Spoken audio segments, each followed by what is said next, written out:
You're not going to believe what I heard in the teacher's lounge yesterday.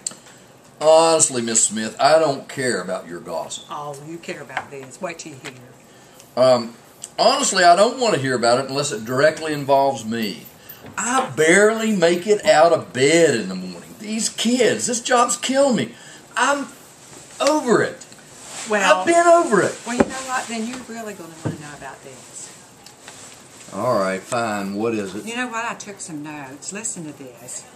I overheard the teachers talking about all this important stuff that's going to start going on in the school, like monitoring, assessments, meaningful lesson plans. And they were talking about all these new programs that they're implementing just because they want to give us more and more to do. But don't worry, I'm going to get all the inside scoop, and we're going to make sure that none of this stuff happens. Finish the following sentence. If my school were an animal, it would be a because. What kind of question is that? I thought this was going to be an interview about myself as a teacher, not about some metaphorical poet, blah, blah, blah. But if I have to pick, I'd say a big, warty toad. Because all we do around here is hop from one thing to the next. Just the next thing coming. Okay, well, what about traditions? Traditions are significant, singular events that have a special history and meaning, occur year in and year out. They're part of the history of the school and tie people to its cultural roots. Give me an example of one of your school's traditions and why it is important to you and your staff. One tradition that's personally important to me and the other staff members here is the one we call kick off the start of summer. This, of course, is during the last several days of school where the entire school spends the day playing games outside. We go out onto the football field and just eat lunch from the grill, and we watch movies in class. And, well, unfortunately, it can't last several weeks or months of school. Anyway, this is supposed to show the kids that all of us teachers aren't ogres, you know, and to congratulate them for making it through the year. I don't think it's fair enough because the teachers don't get something to congratulate us for surviving the school year. But nonetheless, I enjoy it, and unfortunately for other staff members and myself, these days go by really quick, if you know what I mean.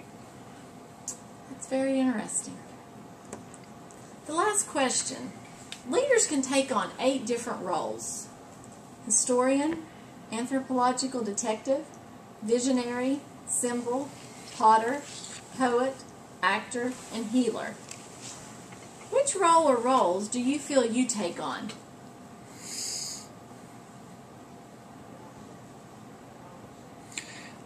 Literally speaking, I think it'd probably be actor, because I come in every day and act just like a teacher and not just some guy that's here so he can pay the mortgage. Now, speaking of which, is our interview done? Because I'm pretty sure I'm not getting paid for this. I think you would make a very good actor, sir. I'm so excited to talk to you today. Great. I have a few questions I'd like to ask. Awesome. Identify a song that represents your school's essence that could be used to represent your school's culture. I know the song that really ideally represents our school, its values, its culture. It would be "We Are Family." Now, you might laugh at that. I know it sounds maybe a little corny, but, you know, it's said that there's strength in numbers. And there cannot be strength unless everyone's working together and sharing a common goal. At my school, we strive to work together. Do we always get there? Well, not quite, because, you know, there are a couple staff members that maybe are just a little harder to collaborate with than others. But there are many like me who strive to turn our school into a home away from home. And I'll tell you, my favorite line in that song, it goes like this: "We share the world's delight, high hopes we have for the future, and our goals in sight." The students of this school are my world's delight, and I feel that if we work together, then together we will have a bright and successful future at our school. That is great. We also talk about stories being key cultural elements, and they serve many purposes. They can help initiate new staff members into culture understanding, provide laughter or tears needed to get through a difficult situation, and also reinforce core values and purposes. How do you encourage storytelling at your school? Oh, I'm so excited to tell you about this. We have a ritual at our school.